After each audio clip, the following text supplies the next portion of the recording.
안녕하세요. 저는 부산에 사는 이순옥입니다. 오늘은 제 인생에서 가장 가슴 아팠던 순간과 그 속에서 새로운 희망을 찾은 이야기를 여러분께 들려드리려고 해요. 아들이 저를 산속에 두고 떠났던 그날, 그리고 새로운 인연을 만나 삶을 다시 시작하기까지의 여정. 끝까지 들어주시면 여러분도 용기와 희망을 느끼실 거예요. 안녕하세요. 저는 부산 외곽의 작은 마을에 사는 이순옥이라고 합니다. 올해로 65이 되었고 제 아들 재훈이는 32이에요.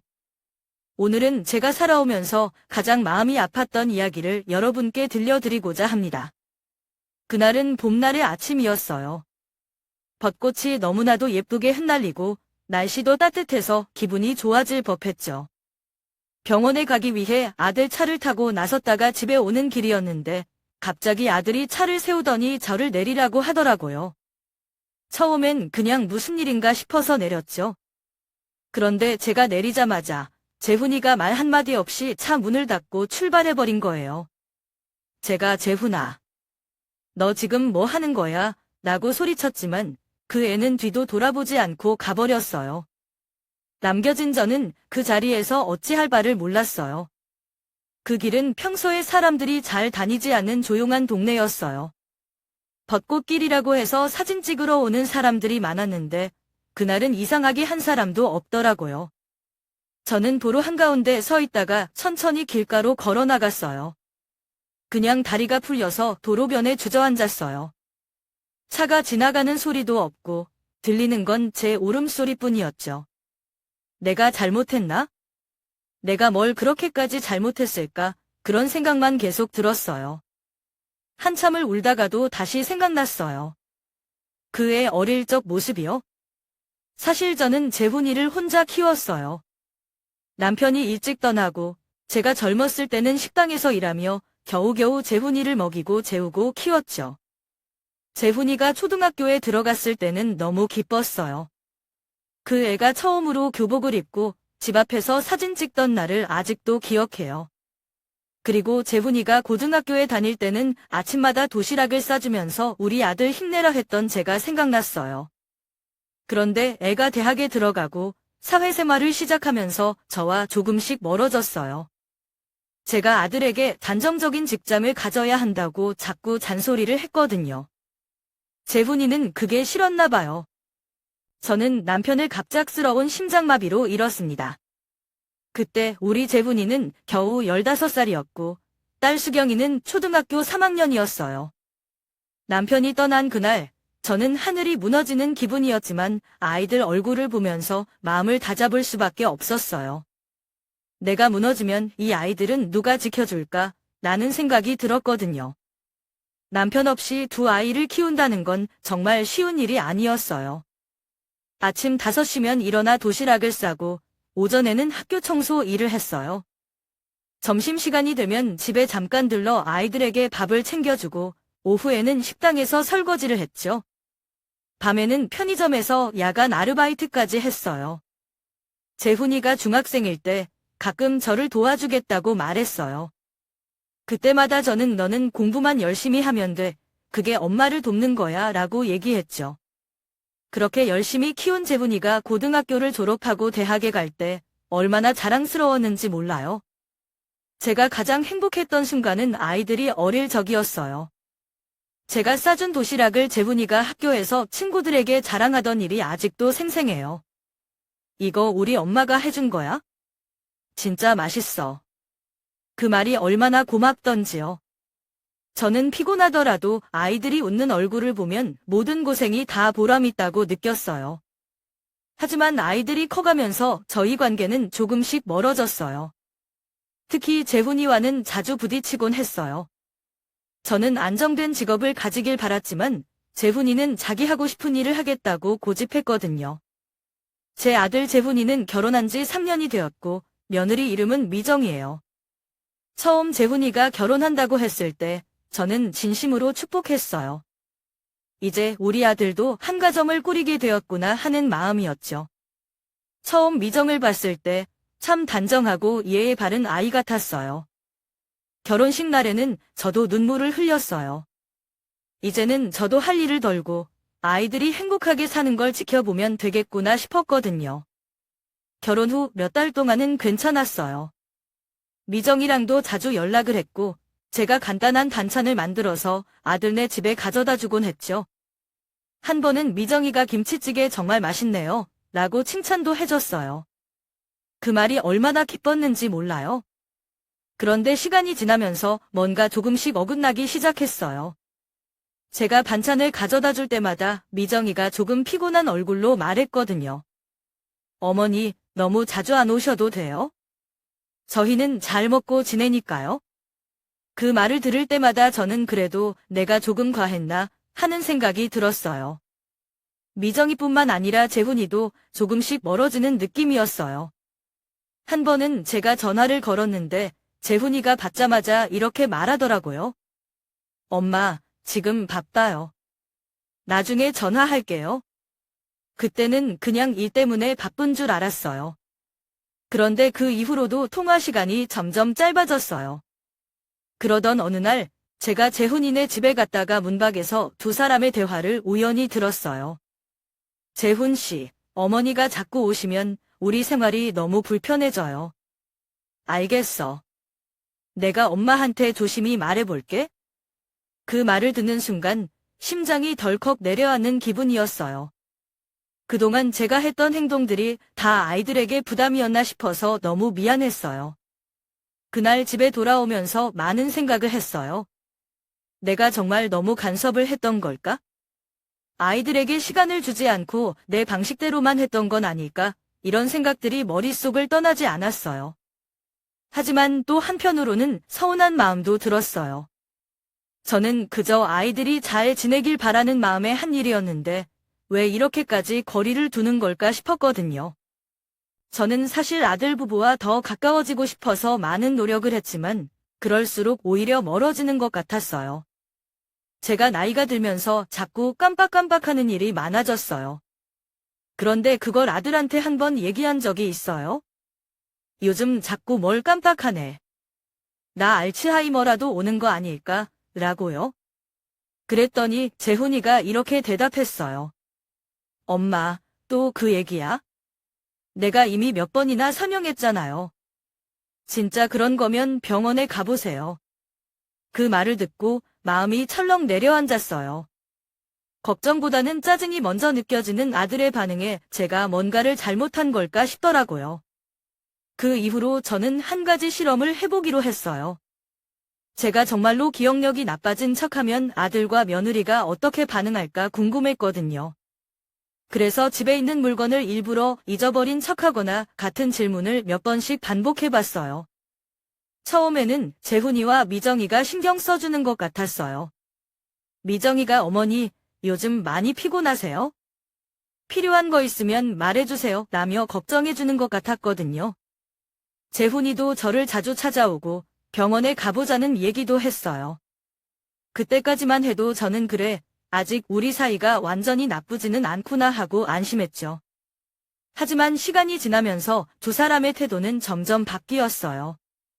미정이는 제가 부탁을 하면 한숨을 쉬고 재훈이는 대충 넘어가려고 했어요. 어느 날이었어요. 저는 방에 앉아 있었고 거실에서는 재훈이와 미정이가 대화를 나누고 있었어요. 제가 무슨 얘기를 하나 싶어서 가만히 귀를 기울였죠. 재훈 씨, 어머니 때문에 너무 힘들어요. 우리 이렇게는 못 살겠어요. 그래도 내가 엄마를 어떻게 해? 그냥 참아. 그럼 집에 모시고 있지 말고 시설 같은 데 보내는 게 낫지 않을까요? 그 얘기를 듣는 순간 정말 가슴이 찢어지는 것 같았어요. 내가 아이들을 위해 평생을 바쳤는데 이제는 부담스러운 존재가 된 걸까? 그날 밤 저는 혼자 앉아 많은 생각을 했어요. 내가 너무 집착했던 걸까? 아니면 아이들이 너무 바빠서 그런 걸까? 한편으로는 서운하기도 하고 한편으로는 아이들이 행복하게 지내려면 내가 물러서야 하나 싶기도 했어요. 어느 봄날 아침이었어요. 날씨가 참 좋았어요. 벚꽃이 흩날리고 새들이 지저귀는 그런 날이었죠. 아들 재훈이가 갑자기 제 방으로 들어와서 이렇게 말했어요. 엄마, 오늘 같이 드라이브 갈래요? 처음엔 조금 놀랐어요. 요즘 아들이랑 자주 대화도 못하고 얼굴도 잘 못 봤던 터라 이런 제안이 어색하게 느껴졌거든요. 그래도 내심 반가웠어요. 얘가 이제 좀 마음을 열었나 싶어서요. 우리는 아침 10시쯤 차를 타고 출발했어요. 재훈이가 평소와 달리 차 안에서 말도 많이 걸고 옛날 얘기도 꺼내더라고요. 엄마, 예전에 나 도시락 싸주던 거 기억나요? 그 도시락 덕분에 친구들한테 엄청 인기 많았어요. 그 말을 듣는데 제 마음이 따뜻해지더라고요. 아들이 그때의 기억을 아직도 소중히 간직하고 있다는 게 고맙고 뿌듯했어요. 하지만 시간이 지나면서 차가 점점 부산 시내를 벗어나더니 산길로 접어들기 시작했어요. 차창 밖 풍경이 시골길로 바뀌고 점점 사람도 차도 보이지 않게 되니까 마음이 좀 불안해졌어요. 재훈아, 어디 가는 거야? 이렇게 멀리 가는 거면 미리 말이라도 해줘야지. 제가 물었지만 재훈이는 운전대에 시선을 고정한 채 대충 웃으며 말했어요. 엄마, 곧 도착해요. 엄마도 좋아할 곳이에요. 차는 한참 더 달렸고 결국 어느 한적한 산속에 멈췄어요. 주변에 아무도 없고 조용하기만 했어요. 차를 세운 재훈이가 제게 말했어요. 엄마, 잠시 내려서 바람 좀 쐬고 가요. 저는 순간적으로 머릿속이 복잡해졌어요. 왜 여기에 데려왔을까? 무슨 얘기를 하려는 걸까? 이런저런 생각이 스치더라고요. 그래도 아들이라 믿고 따라 내렸어요. 산바람은 상쾌했지만 마음은 무거웠어요. 그곳에서 우리는 잠시 걷다가 벤치에 앉았어요. 그러더니 재훈이가 어렵게 입을 열었어요. 엄마, 저희가 요즘 힘들어요. 엄마를 모시는 게 쉽지 않아요. 그 말을 듣는 순간 제 머릿속이 하얘졌어요. 이 얘기를 하려고 일부러 이런 곳에 데려왔나 싶더라고요. 저는 애써 침착하게 물었어요. 그래서 너희는 어떻게 하고 싶니? 재훈이는 말을 돌리려 했지만 제가 다시 물었어요. 솔직히 말해봐, 엄마가 너희에게 짐이 되는 거니? 갑자기 혼자가 된 저는 당황스러웠어요. 주변에는 사람은커녕 지나가는 차 한 대도 없었고 날은 서서히 어두워지기 시작했어요. 숲속이라 그런지 날씨도 금세 쌀쌀해졌고 배도 고프고 걱정이 몰려오더라고요. 왜 이런 데에 나를 두고 간 걸까? 내가 뭘 그렇게 잘못했나? 저는 그 자리에서 한참을 앉아 있다가 결국 어두워지기 전에 어디든 이동해야겠다고 생각했어요. 얼마나 걸었는지 기억도 안 나요. 발은 이미 돌에 긁혀서 아프고 목은 바싹 말랐어요. 그러다 작은 물소리가 들려서 소리가 나는 쪽으로 가봤더니 작은 개울가가 나오더라고요. 저는 물을 한 모금 마시고 그 자리에서 주저앉아 버렸어요. 그때 한 남자의 목소리가 들렸어요. 여기서 뭐 하시는 거예요? 놀라서 고개를 들어보니 50대쯤 돼 보이는 남자였어요. 나중에 알게 된 이름은 김동석 씨였죠. 그는 저를 보고 깜짝 놀라며 이런 곳에서 혼자 계시면 위험해요. 어디 사시는 분인가요? 라고 물었어요. 저는 당황해서 말을 더듬으며 상황을 설명했어요. 저희 집으로 가시죠. 여기서 이렇게 계시면 큰일 납니다. 그는 저를 부축해서 자신의 집으로 데려갔어요. 김동석 씨의 집은 숲 근처 작은 마을에 있었어요. 집에 도착하니 그의 아들 민준 씨와 며느리가 저를 반갑게 맞아줬어요. 민준 씨는 30대 중반쯤 되었고 따뜻한 미소를 가진 사람이었어요. 며느리도 친절하게 저를 챙겨주면서 따뜻한 차와 음식을 내왔어요. 그 가족은 제가 진정할 수 있도록 많은 배려를 해줬어요. 이야기를 나누다 보니 동석 씨도 오래전에 부모님과의 관계에서 어려움을 겪었던 경험이 있더라고요. 그래서인지 저를 더 이해하려고 노력해주는 것 같았어요. 그날 밤, 그 집에서 하룻밤을 묵으면서 제 자신을 돌아볼 시간이 있었어요. 나는 왜 아들과의 관계를 이렇게까지 만들어버렸을까? 재훈이도 나름대로 이유가 있었겠지. 하지만 그렇다고 이렇게 나를 두고 떠나는 건 너무하지 않나 여러 가지 생각이 들었지만 한 가지는 확실했어요. 저는 더 이상 아들에게 모든 걸 기대해서는 안 되겠다는 거였어요. 제 삶을 스스로 책임지고 새로운 길을 찾아야겠다는 생각이 들었죠. 그날 밤, 동석 씨는 저와 이런저런 이야기를 나눴어요. 그는 사실 몇 년 전 아내를 교통사고로 잃고 아들과 둘이 살아가고 있던 분이었어요. 저도 한때는 삶을 포기하고 싶을 만큼 힘들었어요. 하지만 시간이 지나면서 깨달았죠. 내 곁에 남아있는 사람들을 위해서라도 다시 일어서야 한다는 거요. 그의 말이 제 마음속에 깊이 박혔어요.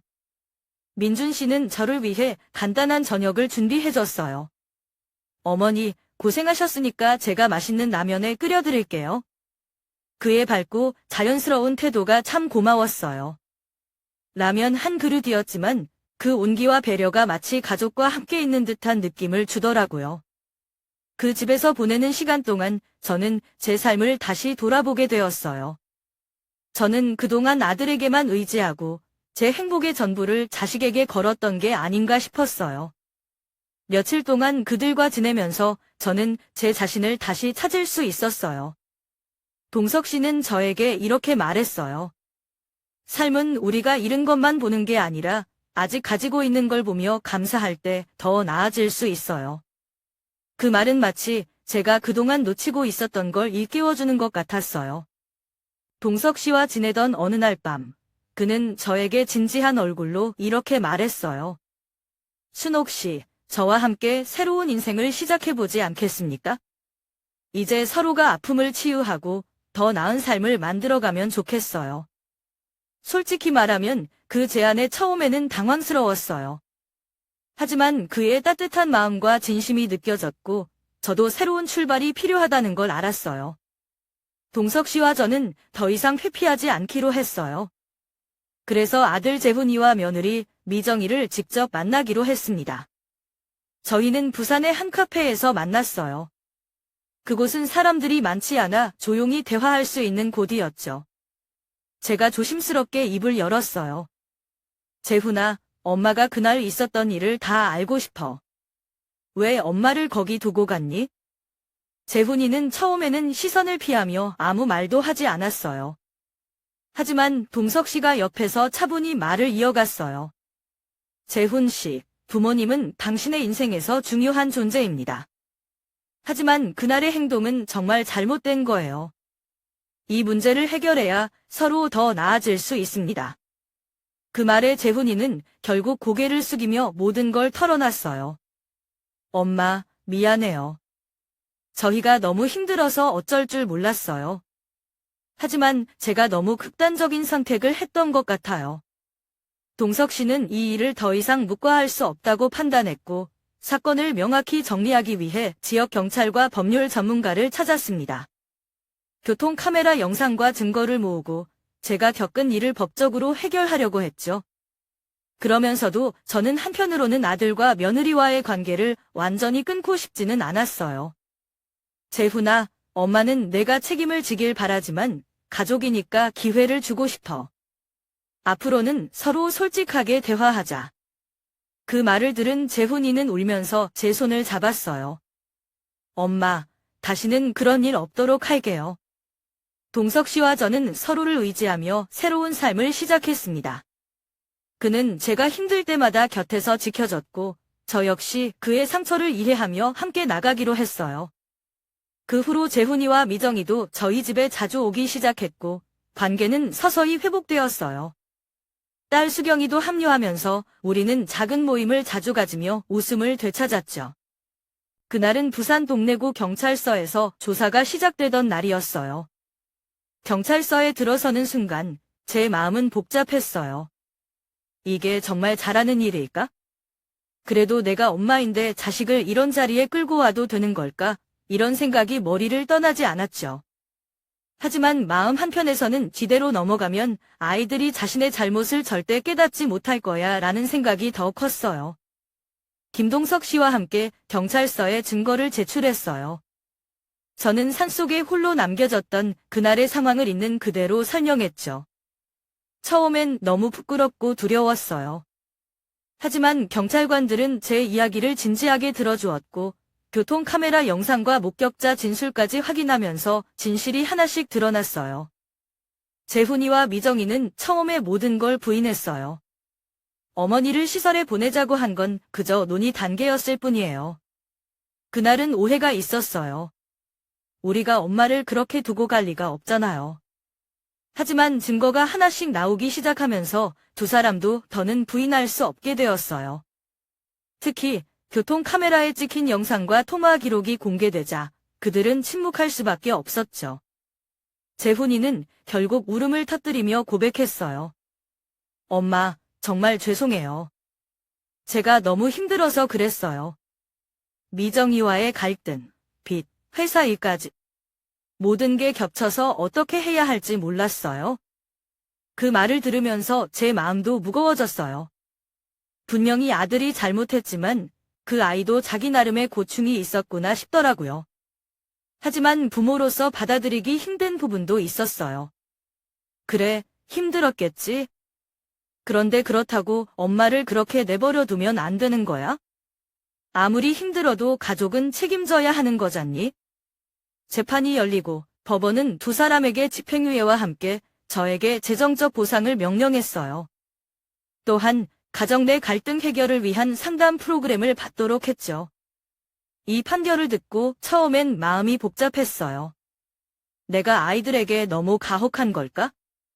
하지만 이 과정이 없었다면 아이들이 진심으로 자신의 잘못을 깨닫지 못했을 거라는 생각도 들었어요.